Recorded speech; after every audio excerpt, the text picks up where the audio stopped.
Lots of new questions. So let's get through. Thanks once again for sending them in.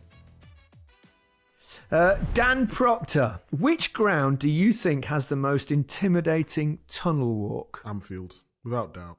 Anfield, it's tight, it's dingy. We talk about dingy, it's intimidating. I've got another one that's worse than that, mate. Really? Oh, God, yeah. You're going to say something like Millwall. Correct. I knew it. I knew you was going to say that. But the old Den.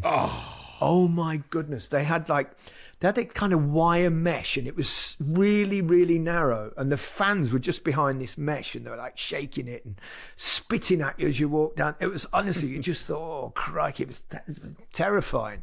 You're more worried about the fans. There was some great tunnel. Oh, yeah. I mean, Millwall was one of them. Palace was another one back in Wimbledon. Oh, Wimbledon. Everton was really good, where it was really tight. You come up there, some really tight ones. What did you lot used to do in the tunnels, though? So, back in the days, you used to walk out from the tunnel, didn't you? I know you used to walk out from the tunnel, but back in the days, used to be more action going on in the tunnel, a little bit more shouting, a bit of ranting, a bit of raving. Now it's all, lovey-dovey, no? Yeah, absolutely. I mean, some of the shit that went on in the tunnels before the game, guys. Like Wimbledon. Can you remember Wimbledon? With Fashanu and Wise and all these guys, Vinnie Jones. Yeah, no. And you remember the dressing rooms there? They were the size of a shoebox, and you squeezed in. It's just, honestly. There's so many things that have moved on in the game. Oh, yeah. Paul asks, I remember a time when Big Meeks burst onto the scene and people were linking him with a move to Arsene Wenger's Arsenal side. Mm-hmm. Can Big Meeks speak to that time? Was he ever really close to signing for Arsenal? That would have been your dream move. Oh, wow, Gary, come on. What, you've said yourself you're an Arsenal fan as a boy. Thierry Henry was your hero. Come on. Come on, tell it, Micah. Tell it. I have nothing but love and respect for Manchester City, So, but that's not the question. We're not talking about Manchester City. Oh, cut the fucking shit out. You're getting paid off Man City. Just tell it how it was. Were you near a move for Arsenal or not? So there was early doors when I was 18 and I just made my England debut. They apparently was talks between my agent and the club, but Man City was never selling me. And that was around £20 million. And back then, Wenger was not spending £20 million on me. So, and then... He's got more sense than that. And then there was a time where I was going through a bad time and... Was that from 19 to 27? Sorry, I'm picking on you here. It's a bit unfair. But you keep knocking it across the 6-yard box, Micah. I'm going to try and pop them in. That's what I do. I just assist king.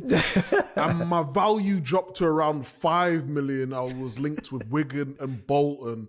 And then my agent spoke to Arsenal again. And Arsene Wenger said, he's not for us right now. So... No, really? Is that why you got fucking biffed off from Arsenal? I got biffed off by Arsenal, yeah. Devastating I was. Brad Cryer.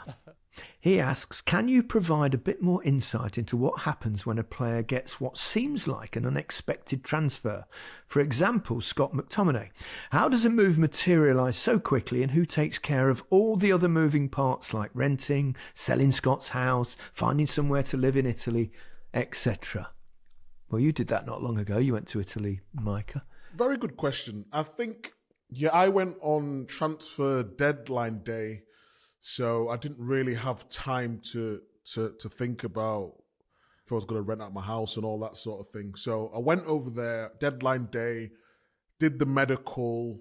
Then when I was in Florence, they have different teams within it. So you have the management team, physio team, the doctor, then you have like player care team, and they would ask you, do you want to live out of the city? Do you want to live in a city? What's your budget? Do you want to drive a car? What car do you want? And all that sort of thing. Do you want to know where the best clubs are? Mate, honestly, Firenze. Wow. It was just amazing. And I told a story before. They took me to some rubbish hotel, while you just sort of doing your medical. And I thought it was a mistake. And then went to training. Then they went into the city, Ponte Vecchio Bridge. It was just, I reminisce all the time. But in terms of the question, the club pretty much deal with absolutely everything. That's so changed. Oh, really? Even going to Barcelona, I remember signing. Mark Hughes signed at the same time. And we went out there. You're only allowed 2 foreign players in those days. And we just got there. We kind of thought, right, the club said, right, obviously they put you in a hotel for a while until you work things out. So I thought, it would be a penthouse and all this. So eventually we turned up. We must have had like 12 suitcases, but we bought everything with us, basically everything. Then I just got married to Michelle at that point. So we get there and we arrive at the hotel and they say, right, okay, off to you, this is your room. So we go up to the room and the room is so small, it's dingy. We couldn't fit the luggage in, so I had to go back down and I had to pay for the room next door just to put our stuff in. And we in the end, Terry Venables had a friend who actually helped us, a guy called Manolo, who's a brilliant guy. And, but without that, it was like that sort of thing it just didn't exist back then. They didn't. When you said player care team, I thought I've never heard of that. You've never heard of that? No, I assumed it was like that now because everything has changed in terms of the way players are looked after. Obviously, the mental health side of things, but getting people to settle in. It's so important. But we were 4 months in that tiny room in that hotel before we found a villa. But we got on with it, but it's not quite what I expected. My heart bleeds for you, Gary. Following the footsteps of, Maradona and Cruyff and all that, I was expecting a little bit more. Isn't it crazy when you think about that? Because, it's just common sense, isn't it? That if you're happy and you're in somewhere that's brilliant, then the more likely you are to perform and do really well. Yet you're left to your own devices to go and sort everything out. It's bonkers, isn't it? It really is. Mad. I I told you about the time when I moved from Blackburn up to Newcastle. I went for talks and never ever went back to my house. No. I stayed at the airport, got a bag packed and sent in a taxi to the airport. Never ever went home. Mad. No way. So you left the missus to do all the work, did you? I did, nice. Which was the best part. Typical, Alan. Yeah, on to another question. Paul asks, why do the best managers tend to be midfielders and why do the best players tend to become not so good managers? I'm not sure that's always the case. I think because you can think of someone like Johan Cruyff, for example. Dalglish. Kenny Dalglish was great. Yes. Zidane won 3 Champions Leagues in a row. You would notice it more if a great player doesn't do it. So you think. But I think the difficulties for great players must be working with players that are not as good and like trying to say, well, why don't you do? Oh yeah, like you did. Like, I remember Johan Cruyff you know those thing they called the Ronda, the little circle with the 2 players in the middle that everyone does now. And first time I'd ever kind of came across that was when I signed for Barcelona. And the last season I was there was with Cruyff. Oh my God, how good was he in the circle? He was like easily the best. Easily the best. Really? Glenn Hoddle would be another one that was, so there's lots of managers that have done well that are great players, but there are obviously ones that haven't either. But I think it's quite a good point in terms of the midfielders, and perhaps you could say more holding midfield players. Pep and Xabi Alonso, Mikel Arteta. So there's quite a few of them. I don't know whether it's a coincidence. Do you think they just see the game differently from both sides? Probably both aspects, defensively and forward thinking, yeah. Correct, because as a defender, I'm always looking at defensive. You guys as strikers always looking about movement and positioning and where midfielders should potentially be playing the ball from. But maybe they've got to do both in games, so they're a bit stronger in both aspects, maybe. Ian, the start of the game when managers shake hands and chat, they act like it's the first time they've met that day. Is that really the case? I think it probably is, isn't it? She arrived by a coach. If you're the away team, you probably go straight in the dressing room and you talk to your team. Most managers stay in the dressing room. Some managers like to go on the pitch, but I imagine it is. I've never really thought about that as a question before. What do you think? The shaking hands before games, the biggest waste of time ever, isn't it? What's wrong? It's just nice, isn't it? It's convivial. Oh, really? Well, you've been a manager, Al. Tell us, what happens? More so from a player's point of view, I was talking about, is when you walk out and you got to go along the line. Good luck, good luck, good luck. You want nothing. Really, you want to wish someone good luck, your opponent. It's total and utter bollocks, it is. It's rubbish. Even worse, the referees meeting with the captains when you've got to go and do that. And listen to that bollocks for like 5 minutes. For 5 minutes. And then he's sort of like, you go into battle against, your opponent. And you've got to be all nicey before the game. It's ridiculous. I used to hate them meetings. Well, it is. It's your life. I mean, seriously, do you really want to wish someone good luck when you're going up against them before game? What a miserable pair. I mean, really? What? I mean, of course you do, but you know. Shake hands after the game and say, yeah, we've had a great battle and I kicked you, you kicked me, whatever. That's the time to shake hands and say, yeah, thank you, or whatever it is, or blah, blah, blah. When did that come in, the kind of pre-game handshake? It was like, quite a while ago, was it? Certainly wasn't the case when I played. Was it the case when you played, Alan? Yeah, it was where we used to go along the line and shake hands, and I'm thinking, this is nonsense. This is rubbish. Did it start with the Premier League, perhaps, maybe? It's like all over the world possibly, now, and it's the way it is. But it's Maybe just like, to set a trend, isn't it, for the grassroots to show respect, Yeah, absolutely. A bit of respect. You can show respect after the game when you've been into battle. No, I don't want to show respect after the game. Not a chance.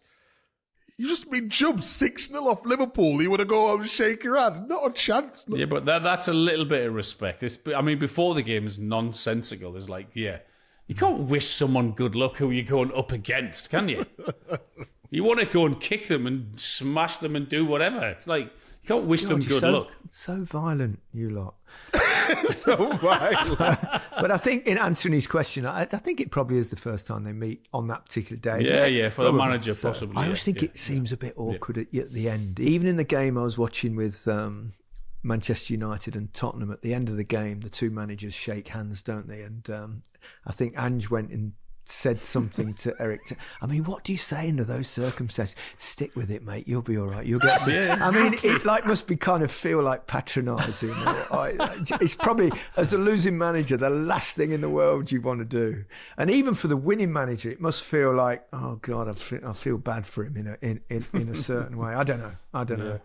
Jesus Mesa says, with Luis Diaz in great form, I was wondering if you could rank the best Colombian players to have ever played in the league.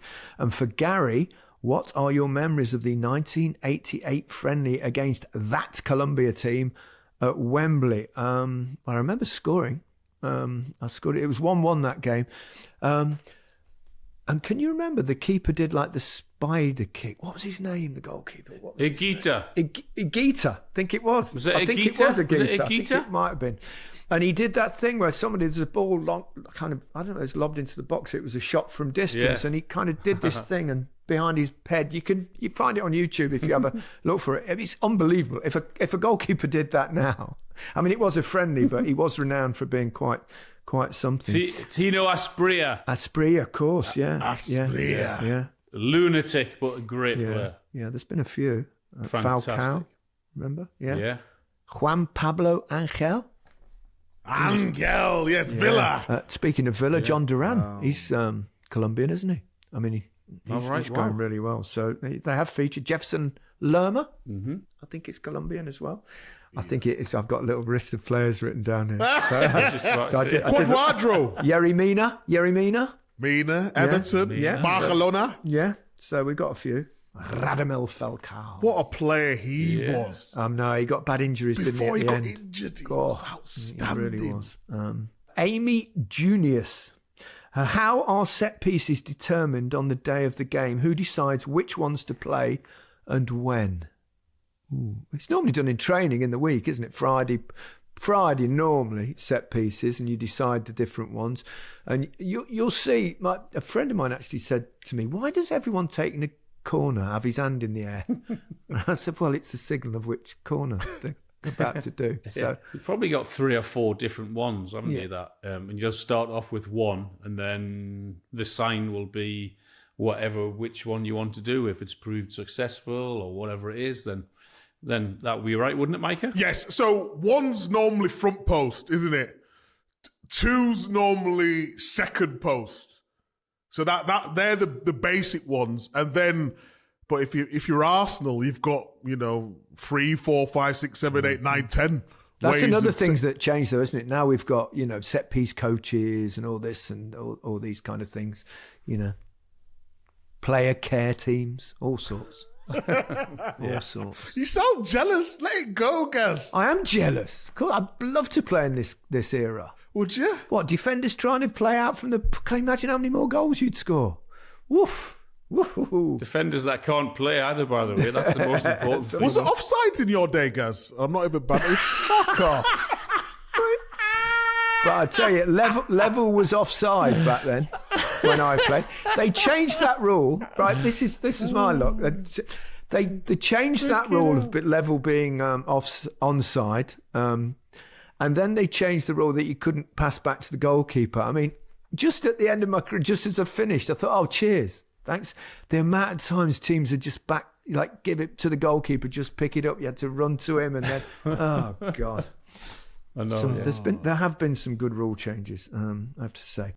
Sean, what was the most mentally challenging period of your career, and how did you overcome it? Injuries for me. I didn't care about not scoring, what the number of games, whatever it was. It was just the injuries that were the tough ones, the serious injuries, not the little niggling week or 2 weeks one. They were fine. You could handle them, but being out for 6, 7, 8 months was really challenging. We spoke a little bit before, didn't we? I think it was last week. I asked you about what you do and how did you get back? What was your sort of routine? But in terms of insight for the listener, how did you deal with it? What was going through your mind? What will because I've spoken about my time at Villa a lot of times, haven't I? I was low, but did you feel low? Did you feel more determined? What was your feeling at the time?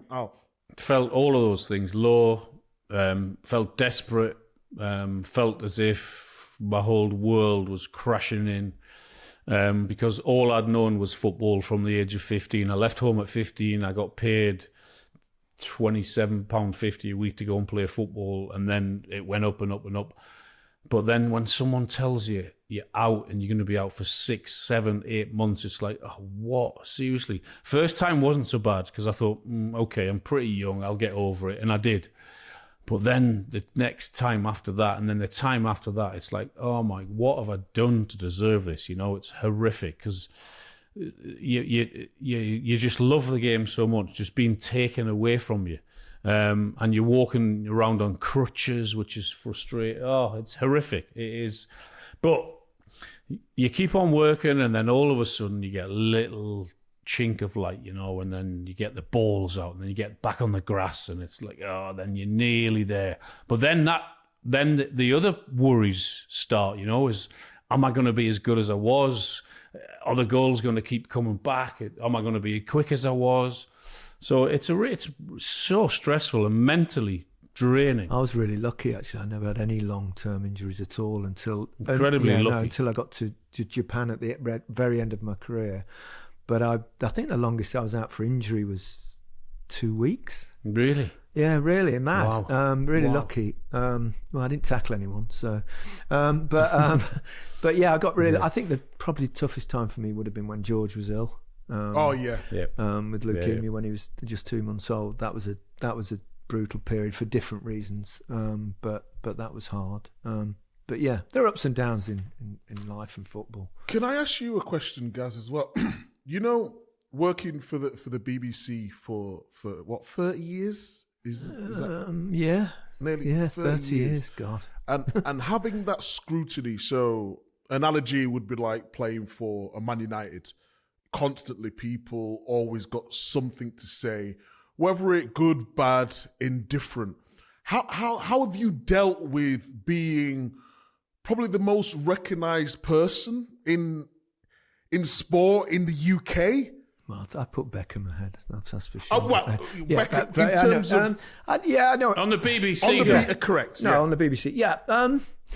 Well, working with the BBC is wonderful, and it's a privilege, and it has been for an awfully long time, and I love the show. And you don't really you get a bit of stick sometimes for the show or something, or if fans disagree with you or whatever. But, obviously on the other side of things, there's with social media, and then perhaps, people don't agree with your political views or that kind of thing.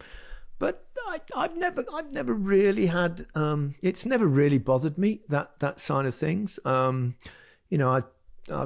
do what I do. I'd say things that I believe in. If people disagree, that's absolutely fine. But sometimes they might get a bit venomous. But does that, but it's such a tiny minority of people. I mean, you go out every day. I go on public transport. I always get the train. I get the underground in London. I never get any kind of stick from people.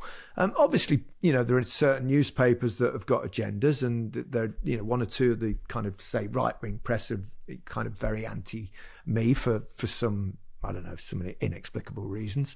So I've had kind of stories made up. There was one last week that was totally ridiculous about a front page story about Jermaine Genius. Has obviously had his issues of late, and the front page story was saying that I'd taken a real interest in this story because possibly Jermaine might take my place at some point. I mean, it was so absurd, and I think it's so absurd that you wouldn't take it seriously. So yeah, but how do you put that to you? So for people listening, everyone's got their own struggles, whatever it may be. Of course. But you managed to just put things to the side better than anyone I've ever seen in my life, if I'm being totally honest. Yeah, and I think it's just my personality, Micah. I'm kind of, I've never really worried about what other people think about me, apart from the people that I really like and know. Why would you worry about someone that doesn't know you, that's never met you? Why would you care what they say? I know that's easy to say. It's easy to say those kind of things, but I think I've always been. I'm not an aggressive person. I've not got a temper. I can get whingy and moan and complain about things, but I haven't really got that kind of red mist thing. But I'm also on the other side of things when things are going well. I don't get too carried away with this. So I've got kind of a character and a personality that is kind of just. I'd never get too carried away when things are going well. I don't get too down when they're not going that well. And that's just, I don't think you can teach that or tell someone how to do it. I think you're either made that way or you're not. And I think it's a side of the personality that helps when you're a footballer as well, striker, because you're under pressure all the time. So I think you learn to live with that pressure, particularly goal scorers as well, because, I don't know. Two great answers there. Don't listen to the noise, Micah, which is easier said than done with those fucking ears. What you say, Al?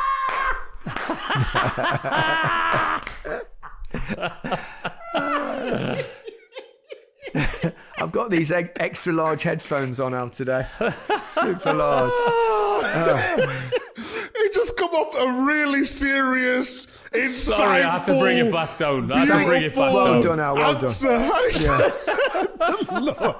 Yeah. And he's made me really depressed now and sad. Right, let's find one last question. Oh my God. One last question, because we can't finish on my big jug. We've got one from an 8-year-old. How about this? Arlo Pessino Barnes. What a name. You should be a footballer. Go on, Arlo. I'm 8 years old, and I would love to know where you think Everton will finish at the end of the season, and who do you think our top scorer will be? Arlo, what do we think? Dominic Calvert-Lewin. Fifth bottom, Calvert-Lewin. There you go. Fifth bottom, Micah. I'm gonna say, fifth bottom. I agree with that. Yeah. I think Everton will stay up, just along the same sort of lines. Top scorer. I'd like to see Dominic Calvert-Lewin start scoring consistently again, because he's got a lot about his game, particularly good in the air. So I'll go with you as well, Alan, and hopefully he can get double figures. I'm going to go with McNeil. Well, he's had a good start. And a couple of goals at the weekend were a bit special. Okay, thank you once again for all your questions. That's it for our this particular episode. Goodbye from me. Goodbye from me. Goodbye from me.